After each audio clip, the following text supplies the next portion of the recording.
think we look at the show as like an evolving organism, and the relationships have to change, and the amount of what each character knows about the machine and about what each of the other operatives is doing has to always be shifting, changing, and evolving. We have to pick up right where we left off. We've got so much to talk about.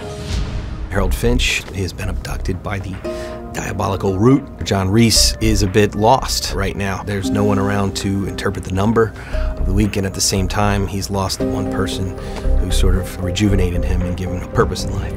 He's got a real issue. The man who interpreted the number that was distributed by the machine is gone, and now Reese is a bit adrift.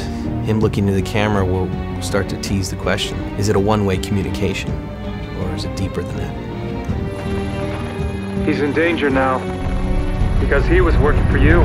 Fusco and Carter know about each other now, and they realize they were both working with Reese, and although in different capacities. The guy in the suit. What did you say? The guy in the suit, the one you've been chasing. Look, I know this is gonna sound crazy, but they seem to know when people are in trouble. What you're gonna see right out of the gate is how that dynamic changes and shifts in a really interesting way. I think if you envision the first season almost as a bit of a triptych through the past of Reese and his relationship with Jessica and what happened, and we found out how he sort of wound up where he was when we met him in the pilot, which both characters having fallen off the grid. We feel like we kind of answered that question in terms of John Reese, but what we haven't answered is what happened to Harold Finch's partner, Nathan Ingram. Everyone is relevant to someone.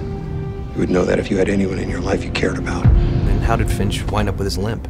How did he get where he was? You realized towards the end of the season that there was, in fact, a significant other in Harold Finch's life at one time, and for his own reasons, he felt like he had to walk away from it. And I think that's something that we're going to explore further in season 2. This is a mystery you do not want to solve. Knowing the answer has cost me something I value more than my own life. The season premiere is called The Contingency. It's a roller coaster ride. We have an introduction of a couple interesting new adversaries. People are going to start to come to understand about how the machine works, and the depth and range of its power is going to become in a much sharper focus right out of the gate in the first episode. We never want it to be a show where people can't drop in and figure out what's going on in the show, but at the same time, we still want to reward long-term viewers who want something more than a standalone case. We don't want to be that show. It's going to be fun.